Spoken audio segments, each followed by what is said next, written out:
পাকের দরবারে আবারও শুকরিয়া আদায় করতে হবে যে আল্লাহ পাক সুবহানাহু ওয়া তাআলা আমাদেরকে হাজার হাজার মানুষ থেকে বাছাই করে যাচাই করে ডেলিয়াপাড়া জামে মসজিদের আজান শোনার সাথে সাথে মসজিদে আসার বসার তৌফিক দিয়েছেন। জুমার আলোচনা এবং কোরআন হাদিস থেকে কিছু আলোচনা শোনার তৌফিক দিয়েছেন। সে আল্লাহ পাকের দরবারে আরেকবার শুকরিয়া আদায় করি। সকলে বলুন আলহামদুলিল্লাহ। সালাত সালাম নিবেদন করেছি মানবতার মুক্তির দিশারি সর্বশেষ নবী, আমাদের নবী, মায়ার নবী, দয়াল নবী হযরত মুহাম্মদ মুস্তাফা সাল্লাল্লাহু আলাইহি ওয়াসাল্লামের উপর এবং তার নক্ষত্রতুল্লাহ সাহাবায়ে কেরামের উপর। সম্মানিত প্রাণপ্রিয় মুসল্লিগণ, আমি গত জুমায় আপনাদের সামনে আলোচনা করছিলাম কুরবানের ইতিহাস। এই কুরবানের ইতিহাস বলতে গিয়ে আমি হযরত আদম আলাইহিস সালামের দুটি সন্তান হাবিল এবং কাবিলের ইতিহাস এবং ঘটনা আপনাদের সামনে উপস্থাপন করেছিলাম।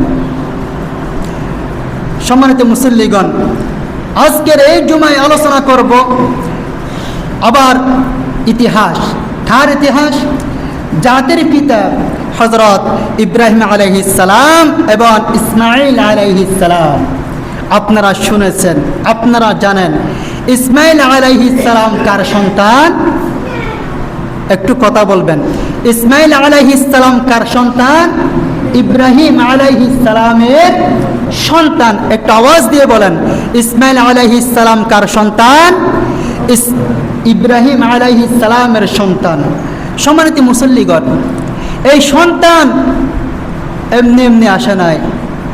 ইব্রাহিম আলাইহিস সালাম ৮০ বছর বয়স যখন ৮০, কোনো বর্ণনায় ৮৬ বছর আল্লাহর দরবারে দোয়া করতেন, রব্বি হাবিলি মিনাস সালিহিন, রব্বি হাবিলি মিনাস সালিহিন, রব্বি হাবিলি মিনাস সালিহিন। ইব্রাহিম আলাইহিস সালাম ৮০ বয়স যখন ৮০ বা ৮৬ বছরে এইভাবে দোয়া করতেন। আল্লাহ পাক সুবহানাহু ওয়া তাআলা বিবি হাজারার গর্ভের মধ্যে ইসমাঈল আলাইহিস সালাম, সুবহানাল্লাহ বলবেন না? আলহামদুলিল্লাহ বলেন না একবার। বয়স কত? ইব্রাহিম আলাইহিস সালামের বয়স কত? ৮৬ বছর। কোনো বর্ণনায় ৮০ বছর, একটু খেয়াল রাখবেন, আর কোনো বর্ণনায় ৮৬ বছর। এই ছেলে হওয়ার পরে আল্লাহ পাক সুবহানাহু ওয়া তাআলা ইব্রাহিম আলাইহিস সালামকে আদেশ দিলেন, ইব্রাহিম তোমার ছেলেকে সহ বিবি হাজারাকে সহ তুমি মক্কায় মরুভূমিতে রেখে আসো। তখন কিছুই ছিল না, একদম মরুভূমি। আল্লাহর আদেশ পেয়ে ইব্রাহিম আলাইহিস সালাম বিবি হাজারা এবং সন্তান ইসমাঈলকে মক্কায় মরুভূমিতে রেখে আসলেন।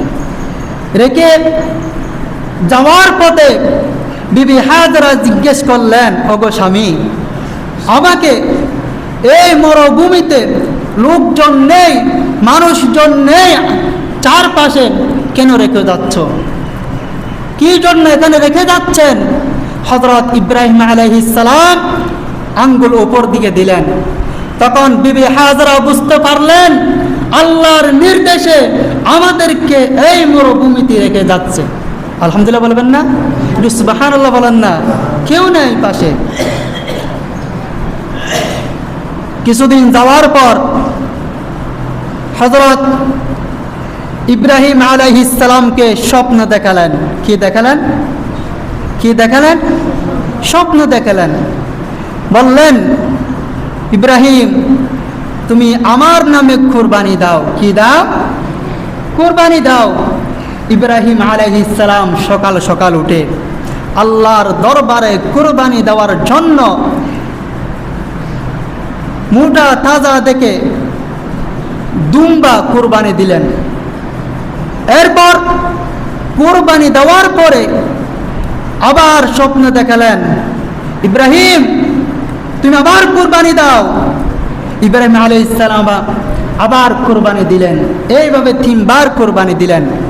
উট দিলেন, গরু দিলেন, দুম্বা দিলেন। দেওয়ার পর তারপরও হয় নাই। ইব্রাহিম আলাইহিস সালামকে আবার স্বপ্ন দেখালেন, ইব্রাহিম, তোমার প্রাণের চেয়ে বেশি প্রিয় যে জিনিস, তুমি যাকে বেশি ভালোবাসো তাকে কোরবানি দাও। তখন ইব্রাহিম আলাইহিস সালামের বুঝতার দেরি লইল না, দেরি হয় নাই। আল্লাহ পাকের দরবার আরজ করলেন, হে আল্লাহ, আমি কি অপরাধ করলাম?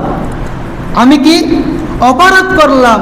আমার কোরবানি কেন আপনি কবুল করতেছেন না, গ্রহণ করতেছেন না? আমার অপরাধটা কি?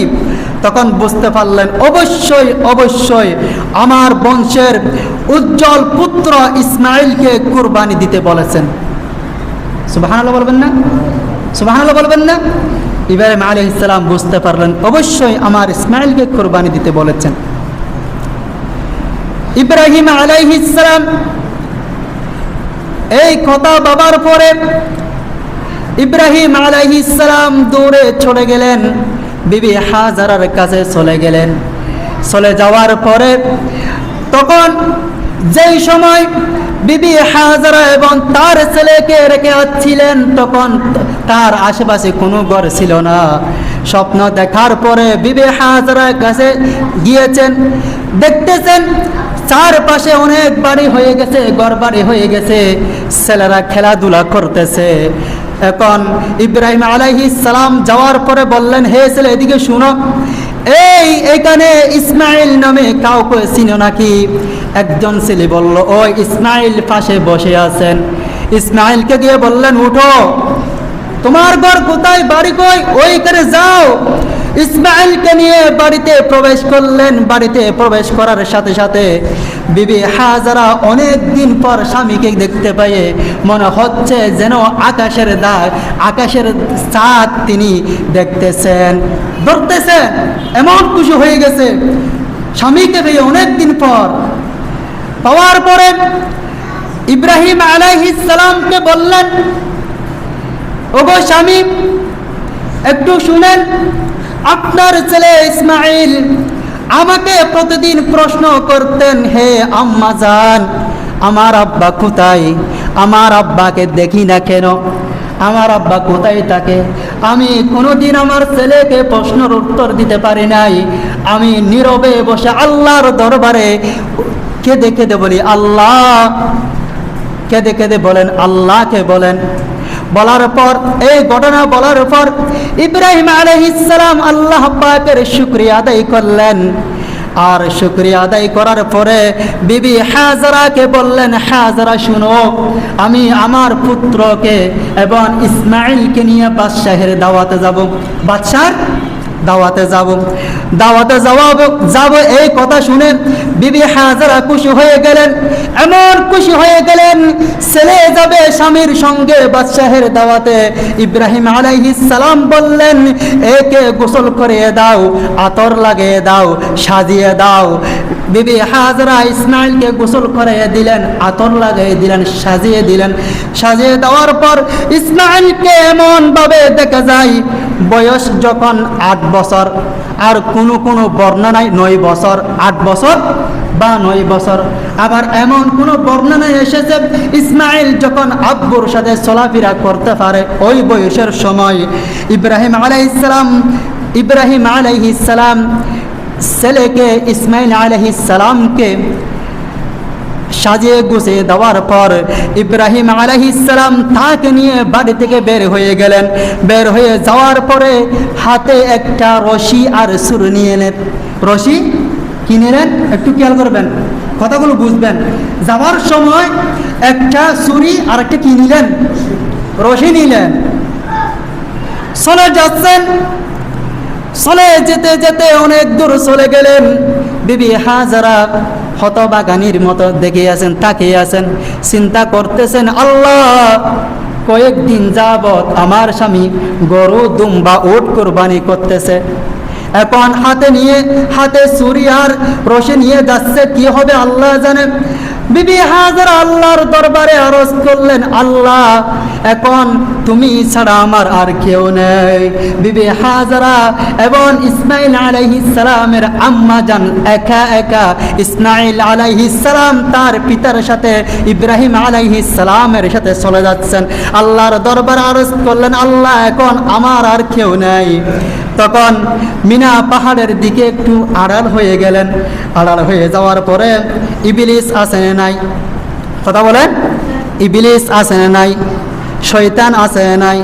শয়তান চিন্তা করলো, ইব্রাহিম আলাইহিস সালাম এই পরীক্ষায় যদি উত্তীর্ণ হয়ে যায়, পাশ হয়ে যায়, তাহলে ইব্রাহিম আলাইহিস সালাম আল্লাহর দরবারে অধিক প্রিয় হয়ে যেতে যাবে। ইবলিস বললেন আমি কিভাবে ধোঁকা দিতে পারি, ইসমাইলকে কিভাবে ফিরানো যায়, এই চেষ্টাই ইবলিস। তখন বিবি হাজেরার কাছে এসে বললেন, হাজেরা শুনো, তোমার ইসমাইলকে, তোমার ছেলেকে এর পিতা ইব্রাহিম মিনা পাহাড়ের দিকে নিয়ে যাচ্ছে জবাই দিতে। হাজেরা বললেন, কি বলো? বাপ কি ছেলেকে জবাই দিতে পারে নাকি? বাপ কি ছেলেকে জবাই দিতে পারে নাকি? ইবলিস বলল, তুমি কি দেখো নাই 3 দিন যাবত দুব্বা গরু উট কুরবানি দিচ্ছে, তোমার স্বামীর মাথা পাগল হয়ে গেছে, তুমি কি দেখতেছ না? তাও দেখতেছি, কুরবানি দিচ্ছি বিদায় ছেলেকে কি বাপ জবাই দিতে পারবে? বিবি হাজেরার কাছে ইবলিস আবার বললেন, তুমি কি দেখো নাই যাওয়ার সময় একটা রশি আর একটা ছুরি নিয়ে গেছে, তুমি কি দেখো? তাও দেখেছি, তাও কি বাপ ছেলেকে জবাই দিতে পারে নাকি? ইবলিস লজ্জা পেয়ে বললেন, এই কথা বললে হবে না, বিবি হাজেরাকে সত্য কথা বলিয়ে দিতে হবে। ইবলিস বললেন, বিবি হাজেরা শুনো, আল্লাহ পাকের হুকুম হয়েছে ইসমাইলকে কুরবানি করার জন্য। আল্লাহু আকবার। এখন এই কথা শুনে বিবি হাজেরা বললেন, ইবলিস তুমি দূর হয়ে যাও, আল্লাহ যদি আমার ছেলেকে পছন্দ করে কুরবানির জন্য আমার কোনো আপত্তি নাই, আমার কোনো দাবি নাই। আল্লাহর দরবারে আরজ করলেন, আল্লাহ আমার ছেলেকে তুমি কবুল করে নাও। আল্লাহু আকবার বলেন। কে দোয়া করলেন? আম্মা জান ইসমাইল আলাইহিস সালামের আম্মা জান দোয়া করলেন, আমার ছেলেকে আপনি কি করেন? কবুল করে নেন। এখন চিন্তা করলেন ইবলিস, হাজেরার কাছে লজ্জা পেয়ে ইবলিস আবার ধরলেন ইসমাইলকে গিয়ে বললেন, ইসমাইল শুনো, তুমি শুনো, তোমার আব্বা তোমাকে জবাই দিতে নিয়ে যাচ্ছে। তখন ইসমাইল আলাইহিস সালাম বললেন, আব্বা জান আমার কানে আওয়াজ বেশি আসলো, আমাকে নাকি আপনি জবাই দিতে নিয়ে যাচ্ছেন। হযরত ইব্রাহিম আলাইহিস সালাম বললেন, বাবা এটা হচ্ছে শয়তান, পাথর মারো। কি মারো? পাথর মারো। এইভাবে 3 জায়গায় ইসমাইল আলাইহিস সালাম পাথর মেরেছেন। কয় জায়গায়? 3 জায়গায় ধোঁকা দিয়েছেন, 3 জায়গায় পাথর মেরেছেন। ওই পাথরকে আল্লাহ পাক কিয়ামত পর্যন্ত হাজীদেরকে আদেশ করলেন, তোমরা যদি ওই 3 জায়গায় পাথর না মারো তোমাদের হজ আমি কবুল করব না। সুবহানাল্লাহ বলবেন না? সুবহানাল্লাহ বলবেন না? 3 জায়গায় ধোঁকা দিয়েছেন, ওই 3 জায়গার মধ্যে ইসমাইল আলাইহিস সালাম পাথর মেরেছেন। এখান থেকে যারা হজ করতে যাবে তারাও যদি ওই 3 জায়গায় যদি পাথর না মারে তাদের হজ আল্লাহ তাআলা কবুল করবে না। কি আশ্চর্যজনক ঘটনা! এখান থেকে কুরবান আসলো। কুরবান এমনি আসে নাই, পরীক্ষার মাধ্যমে কুরবান আসলো। ইব্রাহিম আলাইহিস সালামকে যতটুকু পরীক্ষা নিয়েছেন অন্যান্য নবীদেরকে অতটুকু পরীক্ষা নেন নাই। সব পরীক্ষায় ভালো পাস করেছেন ইব্রাহিম আলাইহিস সালাম। সম্মানিত প্রাণপ্রিয় মুসল্লিগণ, শুধু তাই নয়, ইব্রাহিম আলাইহিস সালাম মিনা পাহাড়ে গিয়ে তখন বললেন, ইয়া বুনাইয়া, একটু খেয়াল করুন, ইয়া বুনাইয়া ইন্নী আরা ফিল মানামি আন্নী আযবাহুকা ফানজুর মাযা তারা। হে আমার আদরের সন্তান, হে আমার আদরের সন্তান, আল্লাহ পাক হুকুম করেছেন তোমাকে কুরবানি দেওয়ার জন্য। কি দেওয়ার জন্য? কুরবানি দেওয়ার জন্য। আল্লাহ পাক এই আয়াত আমাদেরকে জানিয়ে দিলেন পবিত্র কোরআন। ইয়া বুনাইয়া ইন্নী আরা ফিল মানামি আন্নী আযবাহুকা ফানজুর মাযা তারা। ওখানে গিয়ে বলতেছেন, হে আমার আদরের ছেলে, আদরের সন্তান, আল্লাহ পাক হুকুম করেছে তোমাকে কুরবানি দেওয়ার জন্য। ইব্রাহিম আলাইহিস সালাম নারাজ, ইসমাইল আলাইহিস সালাম নারাজ হন নাই, রাগ করেন নাই, সাথে সাথে উত্তর দিলেন, যেমন বাবা তেমন ছেলে, সাথে সাথে উত্তর দিলেন, ইয়া আবাতি ইফআল মা তুমার সাতাজিদুনি ইনশাআল্লাহু মিনাস সাবিরিন। কি বললেন? হে আমার পিতা, আব্বাজান, আল্লাহ পাকের হুকুম যদি হয়ে থাকে আপনি দেরি করতেছেন কেন? তাড়াহুড়া করেন আমাকে জবাই দেওয়ার জন্য। নিশ্চয় আমাকে ধৈর্যশীলদের সাথে পাবেন, ধৈর্যশীলদের মতো পাবেন। সুবহানাল্লাহ বলবেন না? সুবহানাল্লাহ বলবেন না? সাথে সাথে উত্তর দিলেন। উত্তর দেওয়ার পর শুধু এই কথা বলেন নাই, আবার বললেন, আল্লাহ পাকের বান্দার কোনো অভাব নাই, তা সত্ত্বেও আল্লাহ পাক সুবহানাহু ওয়া তাআলা আমাকে চেয়েছেন কুরবানি দেওয়ার জন্য, আমি রাজি, আমি রাজি। যেই কথা বলেছেন সেই কথা পবিত্র কোরআনে তুলে দিয়েছেন। আলহামদুলিল্লাহ বলেন, সুবহানাল্লাহ বলেন। শুধু তাই নয়, ইব্রাহিম আলাইহিস সালাম এই কথা বলার পরে ইসমাইল আলাইহিস সালাম এই কথা বলার পরে ইব্রাহিম আলাইহিস সালামকে তিনটি শর্ত দিলেন। কয়টি শর্ত? একটু কথা বলেন, কয়টি শর্ত? তিনটি শর্ত।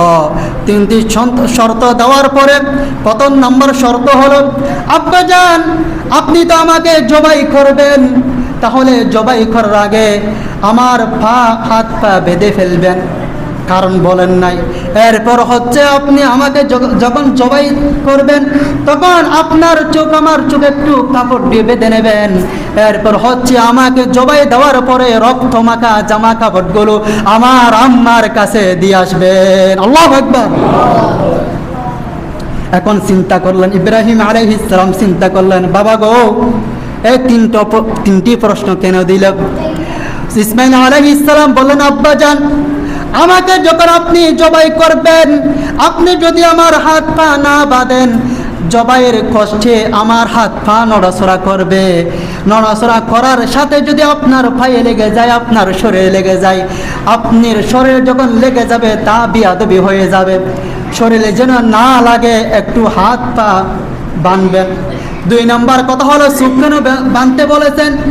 ইসমাইল আলাইহিস সালাম বললেন তার আব্বাজানকে, আব্বাজান চোখ এই জন্য বাঁধবেন, আমাকে যখন আপনি জবাই করবেন আপনার চোখ যখন আমার চোখে যখন দেখবেন আপনার মায়া হয়ে যাবে, আপনি আর জবাই করতে পারবেন না।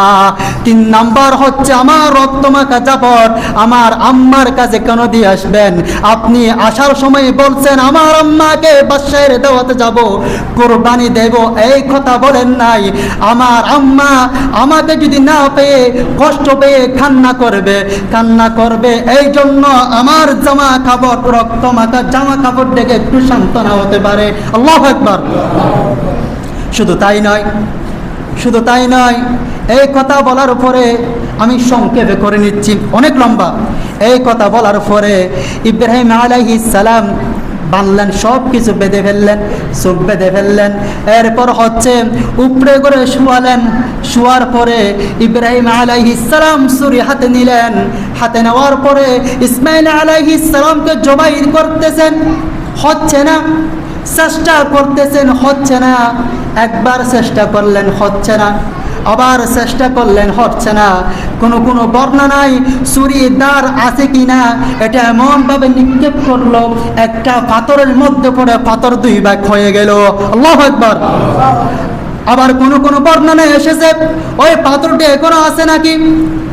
এই ছুরি আবার এনে আবার শোয়ালেন, আবার ইসমাইলকে জবাই করার জন্য চেষ্টা করতেছেন।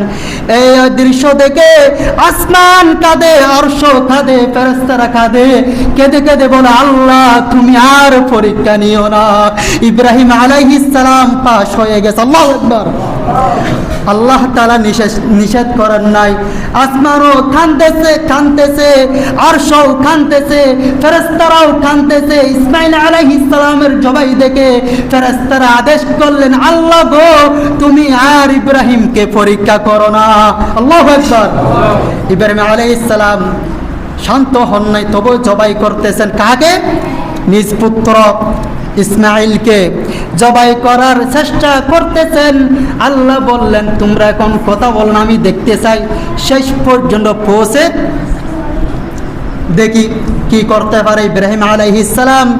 এবং চেষ্টা করতে করতে আবার কান্না শুরু করে দিলেন। ফেরেশতারা আল্লাহর দরবারে আরজ করলেন। আরজ করার সাথে সাথে আল্লাহ পাক সুবহানাহু ওয়া তাআলা জিবরাইল আলাইহিস সালামকে আদেশ দিলেন, তুমি যাও জিবরাইল আমার বন্ধু খলিলের পাশে যাও। আমার বন্ধু ইব্রাহিম আলাইহিস সালামের চোখ বাঁধা এবং তার ছেলে ইসমাইলের চোখ বাঁধা, এরা দেখবে না। তুমি একটা বেহেশতে থেকে জানোয়ার নিয়ে যাও, ইসমাইলকে সরিয়ে দাও, ওই জানোয়ার নিচে দাও, তখন জবাই হয়ে যাবে। আল্লাহু আকবার। শুধু তাই নয়, জানোয়ার যখন জবাই করে ফেলছেন, ইব্রাহিম আলাইহিস সালাম বললেন, এখন জবাই হয়ে গেছে ইসমাইল। রক্ত দেখতেছেন, হাতে দেখতে রক্ত বের হচ্ছে, দেখতেছেন। বলার পর আল্লাহর দরবারে বললেন, আল্লাহ আমার ছেলেকে কুরবানি দিয়ে দিয়েছি, তুমি কবুল করেছ। চোখ মেলে দেখলেন একটু জানোয়ার, দেখার পর আফসোস করলেন, হে আল্লাহ আমার কুরবানি কেন কবুল করতেছ না? এটা কোত্থেকে আসলো? এই জানোয়ারটা কোত্থেকে আসলো? আবার ইসমাইলকে চেষ্টা করলেন। জিবরাইল আলাইহিস সালামের মাধ্যমে আল্লাহ পাক আয়াত নাযিল করলেন।